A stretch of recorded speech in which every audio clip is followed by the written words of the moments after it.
শাহরুখ খান গান করছে আর ওর গার্লফ্রেন্ড আছে, বলছে তুঝমে রাব দিখতা হুঁ ইয়ারা মে ক্যা করু। কি শিখবা? তুঝমে রাব দিখতা হুঁ ইয়ারা মে ক্যা করু। বাংলা মানে কি?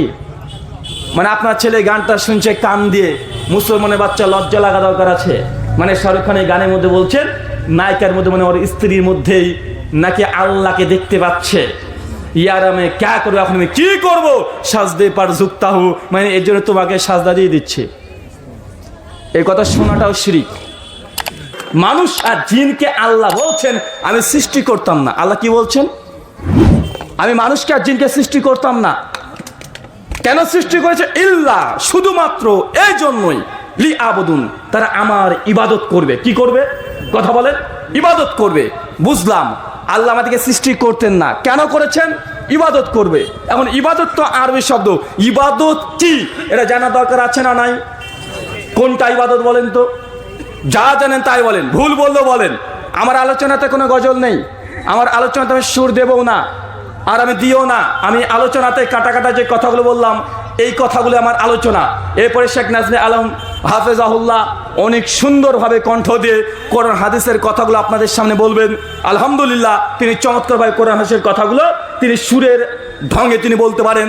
আর আপনাকে আমি কাটা কাটা কিছু কথা বলে যাচ্ছি কোরআন সুন্নাহর আলোকে। আপনি দেখে নেন যে আপনার ইবাদত আপনাকে জাহান্নামে নিয়ে যাচ্ছে না জান্নাতে যাচ্ছে। ভাই বলেন, তার আগে ইবাদত কাকে বলে? কোনগুলো ইবাদত? নামাজ, রোজা, এগুলো হচ্ছে ইবাদত, তাই তো? কেউ যদি নামাজ পড়ছে, ব্যক্তি ইবাদত করছে। শেখুল ইসলাম ইমাম ইবনু তাইমিয়া রাহিমাহুল্লাহ আল মুতাফা 728 হিজরি তার মাজমা আল ফাতোয়া দ্বিতীয় খণ্ডের 218 পৃষ্ঠায় বলছেন ইবাদতের দুটো অংশ আছে। কয়টা? জোরে বলেন, আরো জোরে। ইবাদতের দুইটা অংশ আছে। এক, আল্লাহ সুবহানাহু ওয়া তাআলাকে খুশি করার জন্য কোনো কাজ যদি করেন, এটা হচ্ছে ইবাদত। আল্লাহ সুবহানাহু ওয়া তাআলা যে কাজগুলো করতে বলেছে, যেগুলো আদেশ করেছেন, অর্ডার করেছেন, এগুলো যদি আপনি করেন, এগুলো হচ্ছে ইবাদত। দুই, আল্লাহ যেগুলোকে নিষেধ করেছেন, যেগুলোকে হারাম করেছেন, যেগুলো করতে নিষেধ করে দিয়েছেন, আপনি যদি না করেন, এটাও ইবাদত। কথাকে বুঝতে পারলেন? ইবাদতের কয়টা অংশ? দুইটা। আল্লাহ যে আদেশ করেছে মেনে নেওয়া, আল্লাহ যা নিষেধ করেছে সেগুলোকে থেমে থাকা, এই দুটোর নামই হচ্ছে ইবাদত। চলেন কয়েকটা উদাহরণ দিই, আপনি খুব ভালোভাবে বুঝতে পারবেন। কোরআন মাজিদ বলছে বারবার আকিমিস সালাহ, তোমরা নামাজ কায়েম করো। কি বলছে? কথা বলেন, নামাজ কায়েম করো। এখন কেউ যদি নামাজ পড়ে, এটা ইবাদত কি ইবাদত নয়?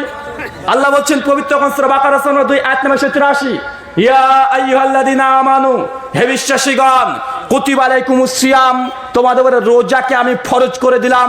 এখন রোজা যদি কেউ করে, এটা আল্লাহর ইবাদত কি ইবাদত নয়? কথা বলেন।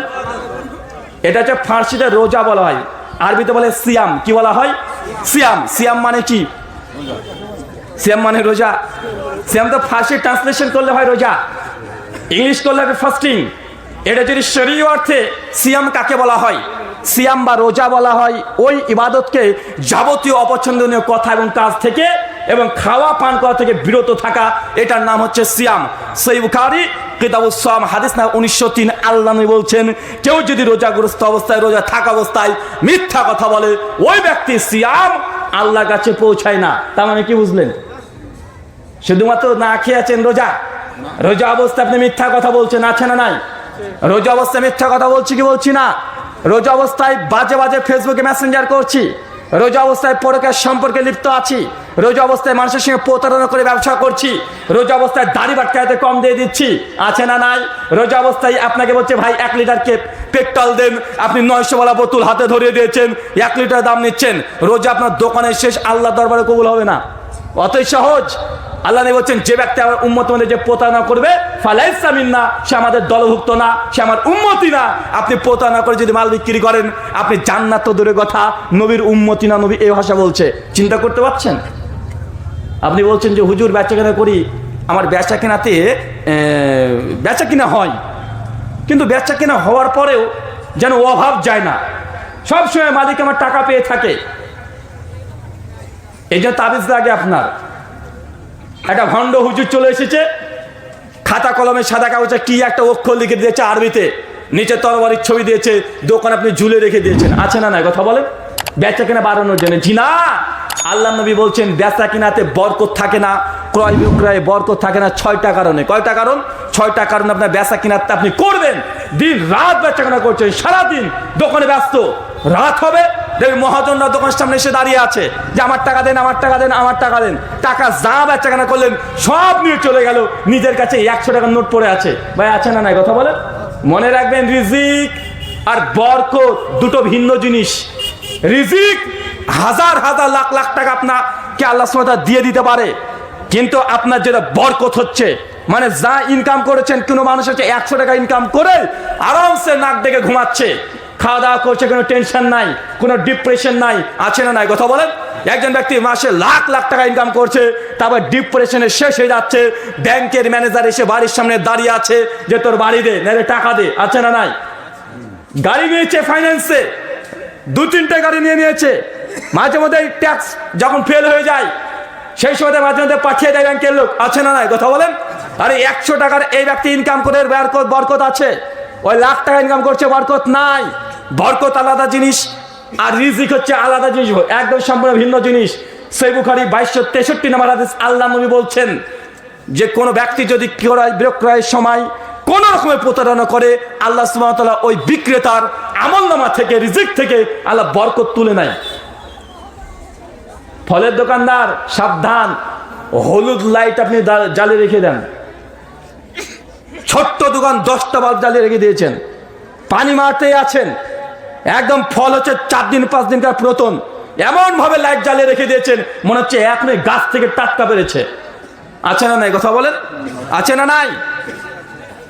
সবজিওয়ালা ওর একই অবস্থা, সাইডগুলোতে যেগুলো সাজের একটা ভালো ভালো, ভেতরে সব পচা মাল পুরে রেখে দিয়েছে, ডুপ্লিকেট মাল দিচ্ছে, বলছে এটা অরিজিনাল। একই মাল 2 ভাগে ভাগ করে রেখে দিয়েছে, বলছে এটা অরিজিনাল, এটা ডুপ্লিকেট, এটা 500, এটা 700। বা আছে না নাই? আপনি এই করে কোটি কোটি টাকা ইনকাম করেন না, বরকত থাকবে না। নবী বলেছে, আল্লাহ নবীকে যদি বিশ্বাস না করেন, কাজ করা দেখাতে চান দেখান, তবে আল্লাহ নবী বলছেন যে জেনে রাখো ক্রেতা আর বিক্রেতার মধ্যে যদি কোন রকমের কোন প্রতারণা কেউ করে, প্রতারণা তো শেষ নাই, কত রকমের প্রতারণা আছে। যারা ব্যবসা করে প্রত্যেকের ব্যবসার মধ্যে কোনো না কোনো অবস্থায় প্রতারণা করছে কি করছে না? করছে। করে যে ইনকামটা করবেন ও তো বরকত পাবেন না। কোথা থেকে যে আপনার এই টাকা চলে যাবে নিজে বুঝতে পারবেন না। 10 টাকা অতিরিক্ত লাভ করেছেন, দেখবেন 10 টাকা কিভাবে আপনি হারিয়ে যাবে, হিসাব মেলাতে পারবে না, থাকবে না। এটা আল্লাহ নবীর কথা, নবীকে যদি মানেন তো এই কথাটাকে আপনাকে মানতে হবে। 2, ব্যবসা থেকে বরকত উঠে যাওয়ার মূল কারণ হচ্ছে মাল বিক্রি করার সময় মিথ্যা কসম কাটা। আছে না নাই? আছে না? ভাই শাড়ির দাম কত? ভাই 730 টাকা দেন, এরকম দিতে পারবো না। বলছে না ভাই 650 টাকা দেবো। বলছে আল্লাহর কসম 720 টাকাতে কিনেছি, মালটা লসে বিক্রি করে দিচ্ছি 10 টাকা, আল্লাহর কসম। বা আছে না নাই? আল্লাহ নবী বলছে কোনো ব্যবসাতে যদি ক্রেতা বিক্রেতা যখন আল্লাহর নাম নিয়ে বা কসম করে বারবার কসম কেটে মাল যদি বিক্রি করে, আল্লাহ সুবহানাহু ওয়া তাআলা ওই বিক্রয়ের মধ্যে থেকে আল্লাহ সুবহানাহু ওয়া তাআলা বরকত তুলে নেয়। মাল বিক্রি হয়ে যাবে কিন্তু আপনি ফকিরনি, সাজন ফকিরনি থেকে থাকবেন। ইসলামে ব্যবসার নিয়ম নীতি নাই। মনে করছেন ইসলাম কি অন্য হিন্দু খ্রিস্টান ধর্মের মতো সে মন্দিরে পড়ে থাকবে? না, ইসলাম প্রত্যেকটা জায়গাতে আইন দিয়েছে, প্রত্যেকটা জায়গাতে ইসলামী ল আছে। তাই মাল যদি বিক্রি করতে হয়, দোকানদার ক্রেতা বিক্রেতা বলে দেন 700 টাকা দাম আছে ভাইজান, এর চাইতে আমি বেশি বা কমে দিতে পারবো, এটা আমার দাম। আপনি যে কোনো দাম বলতে পারেন, আপনি চলে যান। কথা বুঝতে পারছেন?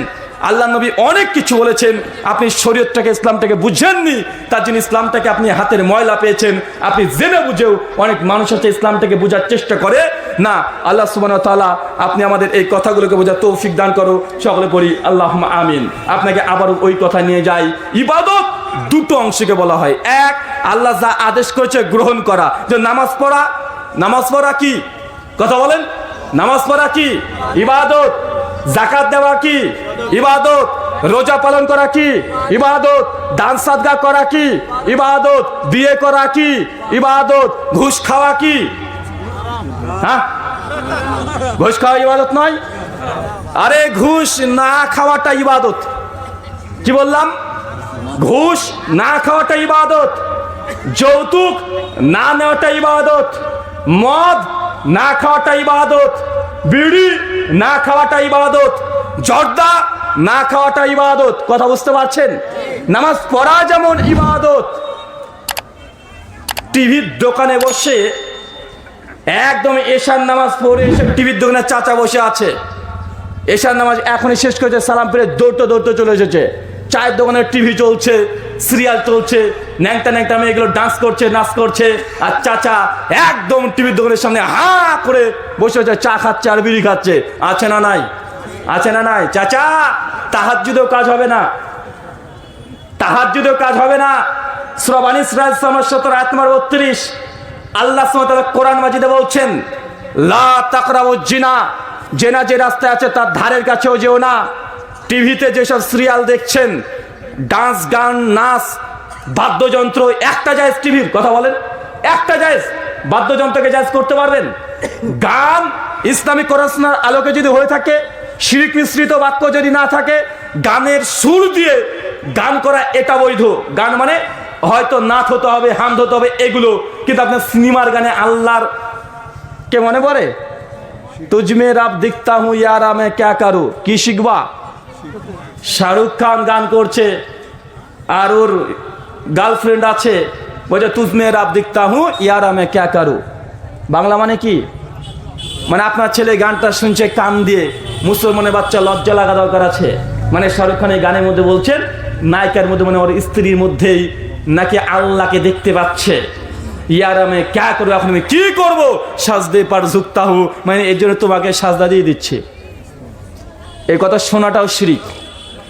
ইচ্ছাকৃত এই কথা বারবার গানের তালে তালে শোনা, এটাও শিরিক।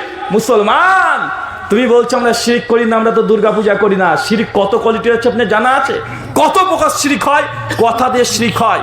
যে স্থানে কোন হারাম আলোচনা চলছে, কোন সুন্নাহর বিরুদ্ধে, সূরা আন-নামের 153 নম্বর আয়াতে আল্লাহ বলে দিয়েছে, ওই স্থানে একজন মুমিন মুসলমান এক সেকেন্ড বসতে পারে না, সঙ্গে সঙ্গে স্থান থেকে ত্যাগ করতে হবে। আল্লাহ নবী হিজরত এমনি করতে বলেনি, ওই যে যেখান থেকে দিন ইসলাম পালন করা যায় না ওই স্থানে থাকার দরকার নেই, তুমি এই স্থান ত্যাগ করে আরেক স্থানে চলে যাও।